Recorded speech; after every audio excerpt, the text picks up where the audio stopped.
Welcome back. All right, news of the day video for all you fine people today on your Friday, September 16th. We are getting closer and closer, of course, to the start of the regular season, to the start of training camp, to all of that. And the Winnipeg Jets making some news today. We will get to that. But first, also making news today is Nils Lundkvist. Now, there had been rumors out there that Lundkvist was on the trading block for a while. I saw that rumor posted to the Canucks message board a long time ago. But apparently, he's refusing to report. He's not coming to camp and he wants a trade. So we'll see whether that makes it happen faster or not. Well, we'll find out pretty darn quickly whether or not the Rangers feel like, all right, well, we better move the player. Or, well, if you don't want to come, it's too bad. But we're not just trading you because you're demanding it. So we'll see. Some GMs are one way and some GMs are the other. We'll see how things work out for the Rangers. And we'll see what Lundkvist, what the plan is after that. Where might he go? He's a young defenseman. There would be teams calling the Rangers. But once that trade demand becomes public, does it lower what those offers are going to be? Does it become a situation where GM's calling the Rangers and saying, hey, so we would have offered you, but then we heard that he's demanding. So since he's demanding the trade, we're going to offer you this instead. We'll see how that turns out. I do believe that'll get resolved sooner rather than later. And there's two ways this gets resolved. Either they trade him or he ends up playing overseas this year and his contract just doesn't get paid out this year and it carries over into next. That being said, moving along, one contract dispute potentially is solved with the San Jose Sharks and Evander Kane. Apparently they've come to some sort of an agreement. Frank Saravalli reporting that the money paid out by the San Jose Sharks will be tacked onto last year's cap hit. According to Cap Friendly, they had a little under $5 million in cap space.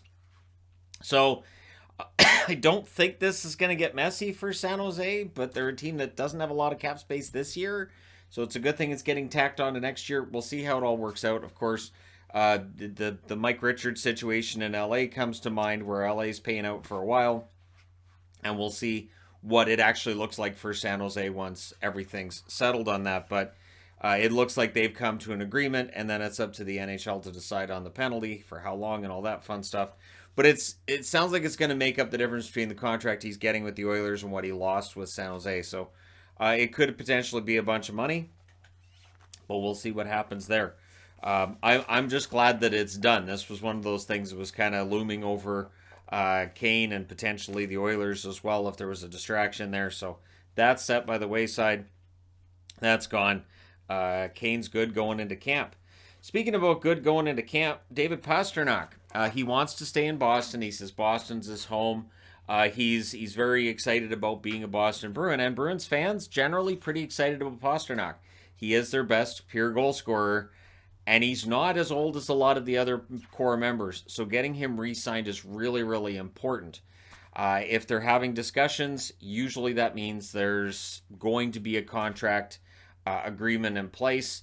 Pastrnak, not a guy who's necessarily looked for the most money. At least he didn't the last time that he signed a contract. He was one of these Bruins that had bought into the idea of, not taking the most, but making it so that it's easiest for the Boston Bruins to stay competitive and to put a really good team out on the ice, and saving that cap space for other players as well. So we'll see what Pastrnak does.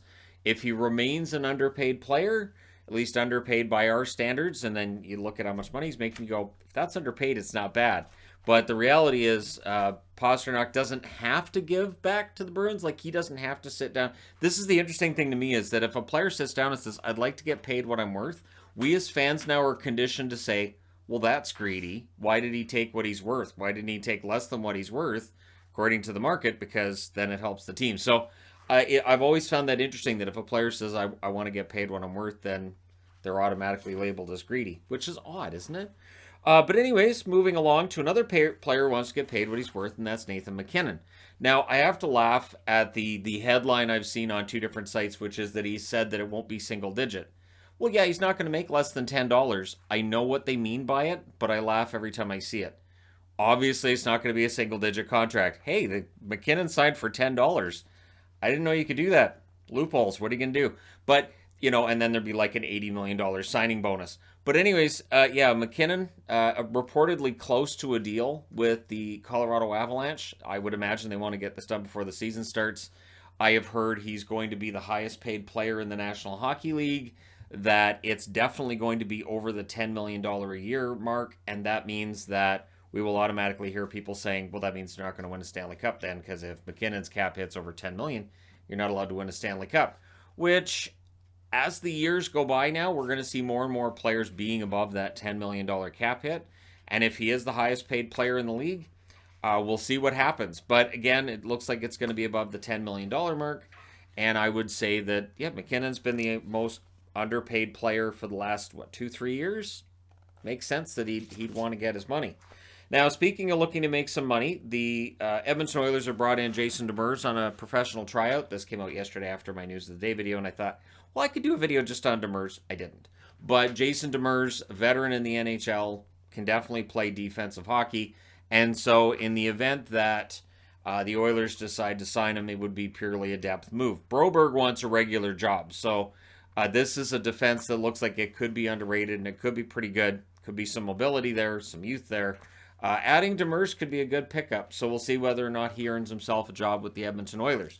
But the big news today is Winnipeg. So this is an odd situation, isn't it? The Winnipeg Jets come out and say they're not going to have a captain for the 2022-2023 season. Okay, which means Blake Wheeler, this is a Blake Wheeler jersey, Blake Wheeler's been stripped of the captaincy. But the way that they're making it sound, well, they haven't really stripped him of the captaincy. So in asking questions to Rick Bowness, Bowness is such a nice guy. And it sounds to me, reading between the lines, like they just, he's new to the team, it's a new staff, and they just want to figure things out. Now, if you really want to get into the weeds on this, we have heard for years about how there's a break in the Winnipeg locker room, and there's two warring factions in the Winnipeg locker room. So if you want to go down that rabbit hole, you can. And if you want to do so, you could say, all right, so clearly they've decided Wheeler can't be the leader. He can't be. And you can then extrapolate whatever you'd like from that as to whether he's the problem, he's the guy, whatever. But they kept asking him, and he Bowness is a nice guy, and he's avoiding direct answers to some of these questions. They're going to have rotating alternate captains. They'll see who it is. They want to give different guys a shot at leading the team. But one of the reporters present said, but Blake's not the guy. Bowness didn't say, well, that's silly. It doesn't mean that Blake Wheeler's not the guy. He just kind of smirked, and then he went about how, there's words being said here and not being said, and the same questions being asked by, these reporters over and over again, which it was. But I thought, as a no answer, it sounded like an answer. I would imagine that social media is already running with that. The fact that he didn't really... But that's the thing. If you're going to take the captaincy from a player, that to me does indicate you've decided, all right, we're not going to go forward with Wheeler. Now, it could be that he's an older player, a veteran. They don't have long-term plans around Wheeler. And it could be various other things. So we'll see if Ehlers gets a look. We'll see if Connor gets a look. I think Kyle Connor should be the next guy, but... honestly, Josh Morrissey could make a really good captain as well. However, if you are one of these fans who thought, it seems like Winnipeg's kind of dysfunctional, it feels, and it's funny because we were just talking last week about the Philadelphia Flyers and John Tortorella, and how Tortorella's like, I got to get in there and fix this locker room. This locker room's crap. And Bowness is like, so we're going to take the captaincy off Wheeler. It's not the same message, but it sounds similar. The analogy that came to mind for me is, when you're going to going somewhere fun, you're going to the P&E here in Vancouver, and your dad yells, "That's it, I've had enough of this fighting, we're going back home, I'm turning this car around," and he's screaming, and he's just, yeah, it's it, I'm done, forget it, nope, we're not doing it. That's Tortorella. Bonus would have been the, guys, if you don't settle down, be a shame if we had to miss the P&E today. Guys, well, sounds like you've made up your minds. Oh, I'm sorry. Looks like we're not going to the P&E today. Same message, completely different delivery. That's just the feeling I got from watching Bowness talking about this and just smiling his face and being as pleasant as possible. But it sounds like it's a very similar thing. So we'll see if the Jets play better to start off the season, and we'll see if Blake Wheeler's time as a Jet is going to be throughout the season or if he gets moved. And my guess is that Bowness is going to evaluate everything in the Jets, both the locker room and on the ice, and then changes will be made as needed if he deems that there's change that needs to be made. You don't strip the captaincy from Blake Wheeler because you think everything's great. That's just not how that works. But the way he's done it is as pleasant as possible, and I'm sure Wheeler will publicly be as pleasant as possible about it. But how long is Wheeler going to be a Jet? We'll find out soon. Let me know your thoughts in the comment section below as always. Don't forget to hit like and subscribe if you're browsing your way through. You just happened upon this video. Thank you guys so much for watching, for all your support. I will talk to you again soon.